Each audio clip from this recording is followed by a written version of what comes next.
আজ আবারও চলে এসেছি নতুন একটি রান্নার ভিডিও নিয়ে। আর আপনারা যদি আমার চ্যানেলের নতুন বন্ধু হন তো বলে দিচ্ছি, আমার নাম অনিন্দিতা চ্যাটার্জি আর welcome back to moody foodie. আজ আমি আপনাদের সাথে শেয়ার করব গোলবাড়ি স্টাইল মাটন কষার রেসিপি। এই রেসিপিটি বানানো যেমন সহজ, খেতেও তেমনি সুস্বাদু। তো চলুন বন্ধুরা রেসিপিটি শুরু করি। তো সবার প্রথম গোলবাড়ি স্টাইল মাটন কষা বানাবার জন্য আমি একটা মিক্সার গ্রাইন্ডার নিয়ে নিয়েছি। এর মধ্যে আমি অ্যাড করব 15টা পেঁপের টুকরো। পেঁপেটিকে ভালো করে ওয়াশ করে খোসা ছাড়িয়ে আমি এইভাবে 15টা টুকরো করে নিয়েছি। এটি আমি এর মধ্যে অ্যাড করে দিলাম। সঙ্গে সঙ্গেই আমি অ্যাড করলাম দুটো মিডিয়াম সাইজের পেঁয়াজ। এটিকেও আমি রাফলি কাট করে নিয়েছি। এখন এর মধ্যে আমি একটু জল অ্যাড করে এটির আমি পেস্ট বানিয়ে নেব।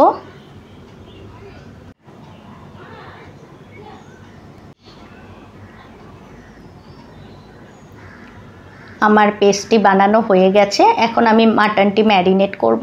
তার জন্য আমি 500 গ্রাম মাটন নিয়ে নিয়েছি। এর মধ্যে আমি অ্যাড করলাম 1 টেবিল স্পুন দহি। দই অ্যাড করার পর আমি যে পেঁপের পেস্টটি বানিয়ে রেখেছিলাম সেটি আমি এর মধ্যে অ্যাড করে দিলাম।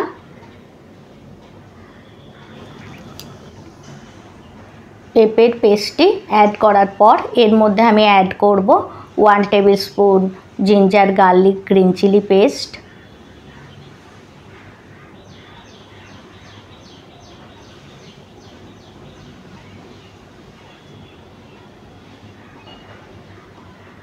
এখন আমি এর মধ্যে অ্যাড করব 1 টেবিল স্পুন হলুদ গুঁড়ো।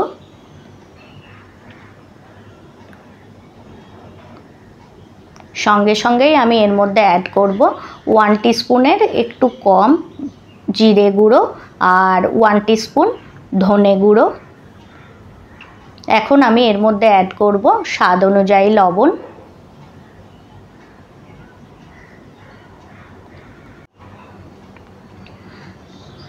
লবণ অ্যাড করার পর আমি এর মধ্যে 1 টিস্পুন মাস্টার্ড অয়েল অ্যাড করব আর অ্যাড করব 1 টিস্পুনের একটু কম গোলমরিচ গুঁড়ো। এখন আমি এর মধ্যে অ্যাড করলাম কালারের জন্য কাশ্মীরি রেড চিলি পাউডার। এখন এই সমস্তগুলিকে আমি ভালো করে মাটনের সাথে মিক্স করে মাটনটি ম্যারিনেট করে আমি 1 ঘন্টা রেস্ট করার জন্য রেখে দেব।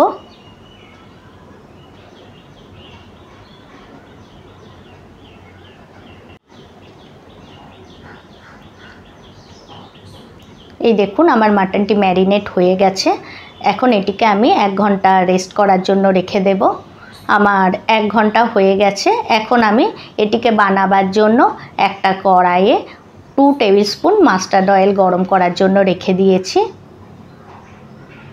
এখন অয়েল একটু গরম হলে এর মধ্যে আমি অ্যাড করব দুটো দারচিনি, দুটো ছোটো এলাচ আর দুটো বড় এলাচ। আর ছোটো এলাচ আর বড় এলাচটিকে আমি ফাটিয়ে নিয়েছি। এখন এই ফোড়নগুলিকে আমি 10 সেকেন্ডের জন্য ফ্রাই করে নেব।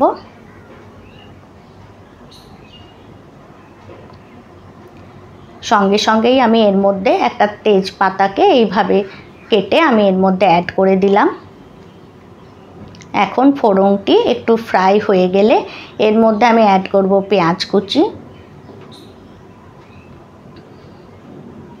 একটা বড় সাইজের পেঁয়াজকে আমি লম্বায় কাট করে নিয়েছি, এটা আমি এর মধ্যে অ্যাড করে দিলাম।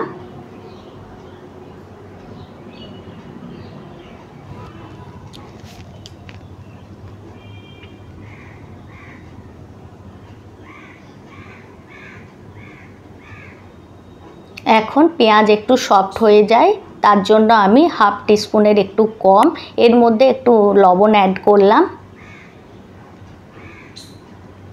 আর অ্যাড করব পেঁয়াজ ক্যারামেলাইজ হওয়ার জন্য হাফ টিস্পুন সুগার।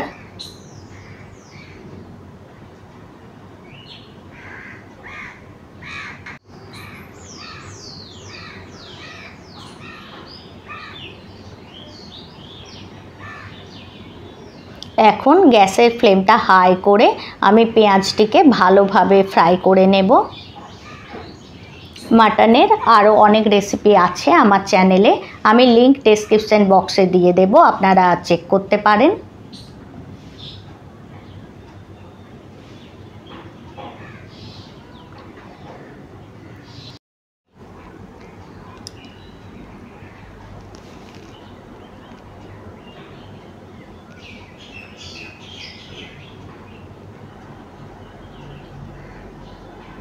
এই দেখুন বন্ধুরা, আমার পেঁয়াজটি ভালোভাবে ফ্রাই হয়ে গেছে।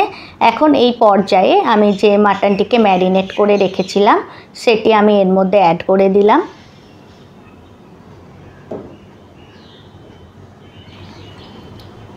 রেসিপিটি ভালো লাগলে রেসিপিটি লাইক করে চ্যানেলটি সাবস্ক্রাইব করার অনুরোধ রইল।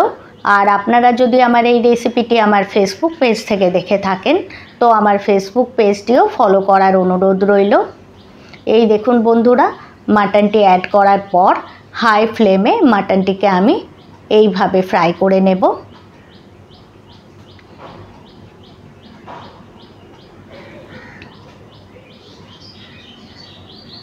এই দেখুন বন্ধুরা, হাই ফ্লেমে মাটনটিকে 10 মিনিটের জন্য ফ্রাই করার পর মাটনটির কালারটিও অনেকটি চেঞ্জ হয়ে গেছে আর মাটনটিও অনেকখানি কুক হয়ে গেছে।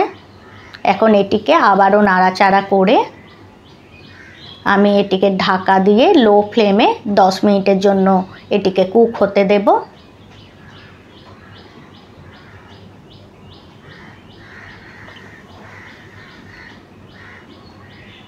আমার 10 মিনিট হয়ে গেছে, মাটনটি 70% কুক হয়ে গেছে। এখন আমি এর মধ্যে অ্যাড করব 1 কাপ চায়ের লিকার।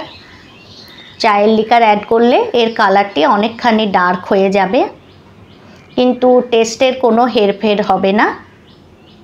এখন চায়ের লিকারটি অ্যাড করার পর এটিকে ভালোভাবে মিক্স করে আবারও এটিকে ঢাকা দিয়ে লো ফ্লেমে আমি 10 মিনিট রেখে দেব। আমার 10 মিনিট হয়ে গেছে, মাটনটিও খুব ভালোভাবে কুক হয়ে গেছে।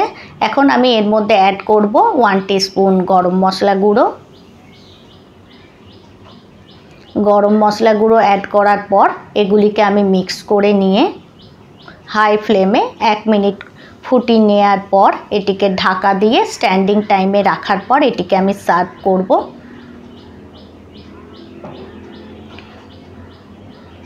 তো দেখুন বন্ধুরা, কত সহজেই আমার তৈরি হয়ে গেল গোলবাড়ি স্টাইল মাটন কষার রেসিপি। তো বন্ধুরা, আজকের জন্য এতটাই। আবার দেখা হবে অন্য কোনো রেসিপিতে।